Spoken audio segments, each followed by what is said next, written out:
Now that the dust has settled for Monday, how are yourself, the players, and everyone around Notts after that game? Yeah, we're I think still feeling quite upset about the game. Only upset because of we're not accustomed to losing football matches, so it's been tough for us to to take. But we had a really good day today because we're able to get on the training pitch and train with some intensity and try to start to feel normal again. Yeah, how important is that to get back on the training pitch and almost sort of flush out the emotion of Monday and fully focus on the next game? Yeah, exactly that. Yeah, it's about trying to get back to something that feels much more calm, much more like routine, and that's what we've had today. So that's been a really good day for us. Yeah, did the players need picking up after Monday, or they seem like the kind of characters that fully focus on the next game regardless? But given the enormity of the game, did they need a bit of a pick me up? Yeah, I think because it was such a big game and such a big atmosphere and so much hype, I think it naturally takes a bit of a bigger hit and a bit longer to recover. But I felt a good feeling from the group today, very much so, and look forward to preparations for tomorrow as well, and hopefully get that feeling again that the group are in a good place. Yeah, because in terms of the performance, they didn't perform badly at at Wrexham on Monday. Is it just a case of focusing on the positive things that you did on that game and try and take those into the final three games? Yeah, I think that there was some positive things that we can take away from the game, and I think one of the things we also need to take away from the game is that's a glimpse of where we want to be playing against teams of that quality on a regular basis, and we need to look at the things that were very difficult for us to control, the quality that they have and how well they played Wrexham. That hopefully, that's really a good opportunity for us to look at, because that for sure is a team that's very very capable, at least one level up. So, I think we can really take a lot from it. Yeah. Does it give you a bit of pride, sort of knowing that you've gone toe to toe with Wrexham and still are doing, given the quality that you've got and the resource that you've got compared to them? I mean, not so much resources and things like this. I think we have nothing at all to complain about. We're extremely well catered for at this level. But in terms of the quality that they have in the team, on the pitch, the quality that they have off the pitch with real experience and know-how. So yeah, we felt like we gave a fairly decent account of ourselves, but on the day we were second best, but there wasn't a huge amount in it. So yeah, I think there wasn't a huge amount in the game when we played at home, but we edged it, and Wrexham edged it at their place. I don't think either team should be too disheartened about either result. I think on aggregate, I think it's a draw. So there's basically, what I'm saying is there's not a huge amount between the two teams, and it's not, the resources are between the two teams are irrelevant in many ways, because there's only so much that you can spend, because neither team can attract a player that is playing at a far higher level, and in the peak of their, there's only so much that we can both do. But I thought it was a great example of how consistent and how well both teams have performed. Yeah, it did feel like a titanic battle, didn't it, between two really good sides in great form, both on 100 points as well, and over 100 goals, over 200 goals between you. It's been an incredible season for you as well, Luke, at Notts County. Do you sometimes have to remind the players of that, of just how far they've come and the season that they've had up to this point? Yeah, I think we do try to regularly check in on ourselves, really, and we use some of the data that is available to us to highlight things that we have done well and give evidence of that. The game, of course, is wonderful in terms of opinion, but sometimes opinions can be misleading, and so we're trying to search for the evidence to support what we feel, what we think we're seeing. So yeah, we try to reflect on the things that we've done well, and the fact that we deserve many of the things that have come our way this season, and try to use that to reinforce and to build confidence. Yeah. You picked up the Manager of the Month award for March. Macaulay Langstaff picking up the Player of the Month award for March as well. I know you're not into personal accolades too much, but it shows that Notts County as a club, they're still keeping that momentum going in the right direction. Yeah, it's honestly speaking, it's not hugely important to me, but it's I'm grateful to receive it. Of course, that's it goes without saying. But it's not something that that is able to have much impact on me at the moment, because it feels like there's a lot to do, and I've still got a lot to try to prove to the fans here, and I ultimately need to bring them some success that they deserve. And so, maybe if we're at the end of the season successful, I'll be able to reflect back on something like that. I don't know, but yeah, it's not nice, but at the moment, not really overly important to me. Yeah, fully focused on working on Saturday, I'd imagine. Yeah, and I think that I think Macca could have won it almost every single month, couldn't he? Because he's barely gone a game without scoring, and he scores important goals, and his all-round performance is brilliant. So he thoroughly deserves his award, and I'm very, very pleased with him. Yeah. Is the game on Saturday, does it feel like a bit of a test of character on Saturday, having to come back from a defeat on Monday to go again, focus on working and try and finish the season on a high, maybe going into the playoffs, maybe possibly higher? I think if we'd have won every single game in the season, Wokin's a test of character, because that is actually what they do. They test your character, because they are very intense, very tough to play against. It was like a volley of energy hit us when we played at their place, and we're very fortunate because we have some real quality at the top of the pitch, and we had guys in good form, and they made a lot out of a little, really, at their place, and they were absolutely ferocious. So it's a test of your character at any time, but yeah, particularly after a defeat. So now we have to be double ready. We have to be ready to show that we have no hangover, and we have to be ready to face a team that would be difficult to face at any time. Yeah, you mentioned the word hangover. How do you prevent that within the squad?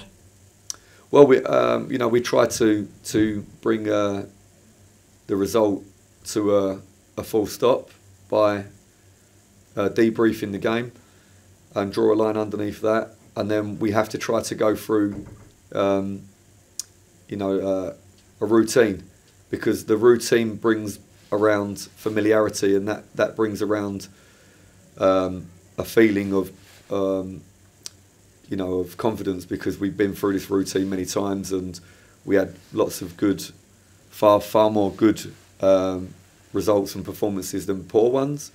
So yeah, we draw a line under the game, we begin our routines and try to use the routine to build us back up into a place where we feel better.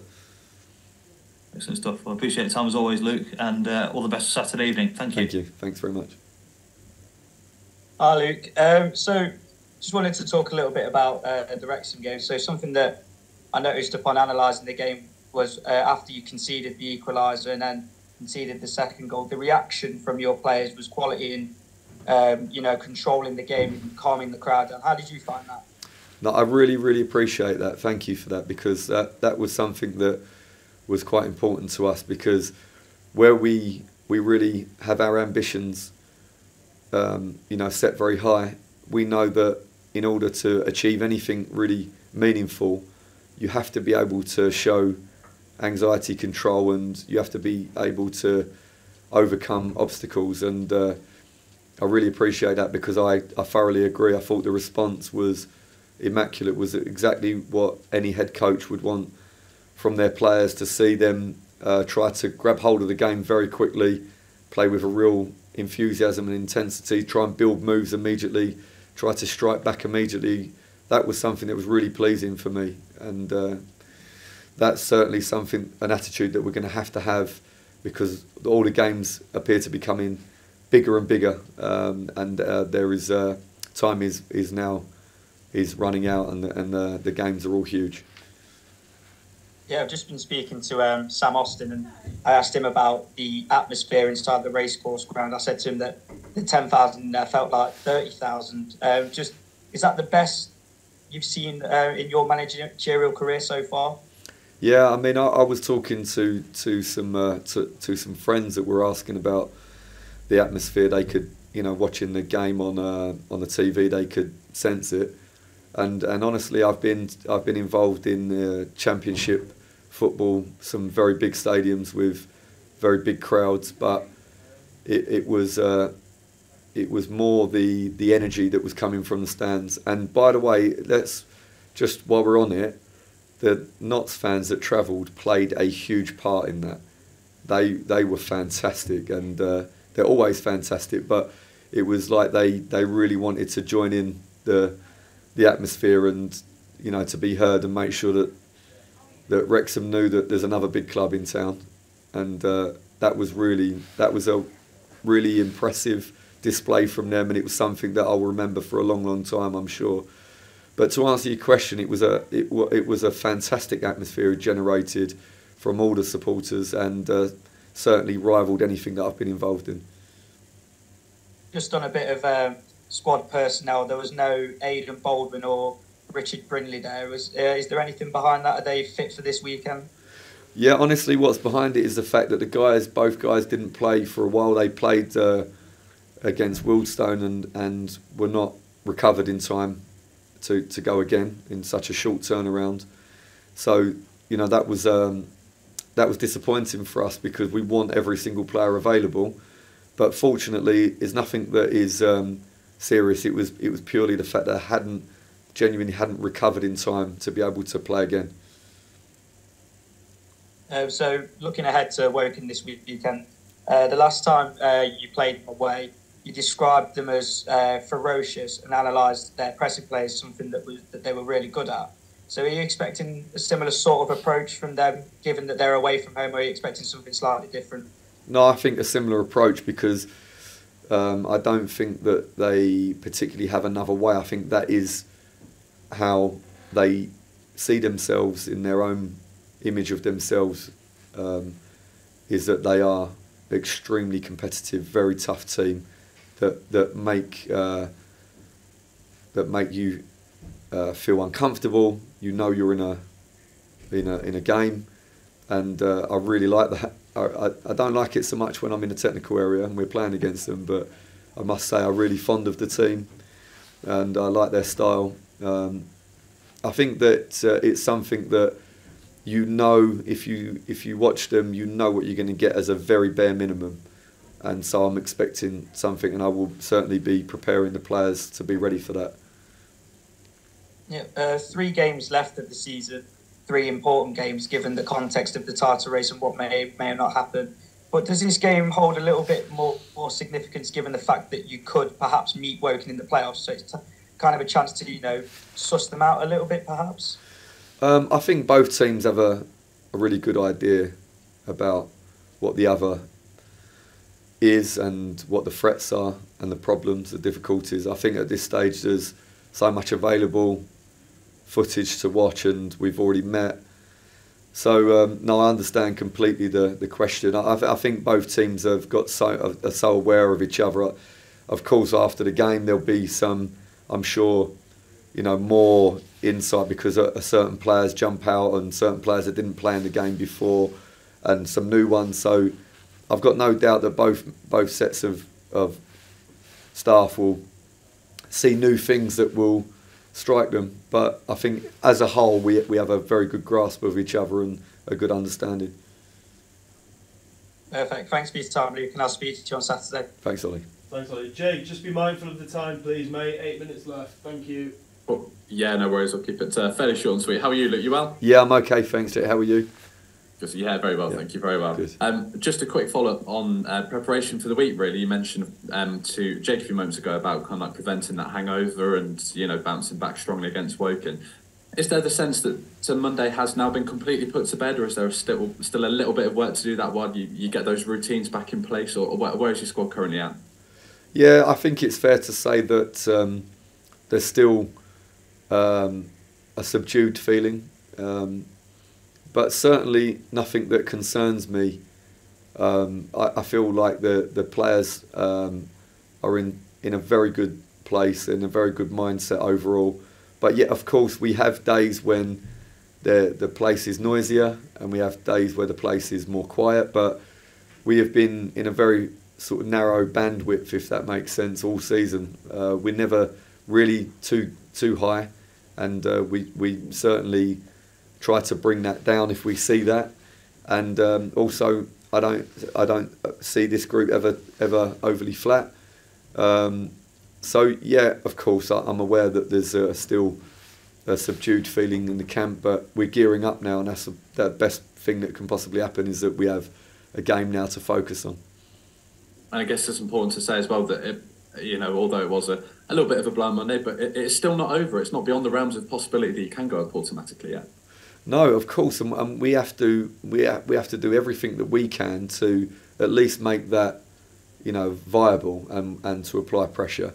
And that's a meeting that we had this morning, and now we have to see that on the pitch. We have to see the guys determined to do that on the pitch. Of course, you can never guarantee the result, but if you can see a team that are quite clearly still engaged and focused and driven and all the rest of it, then the result is not the end of the world.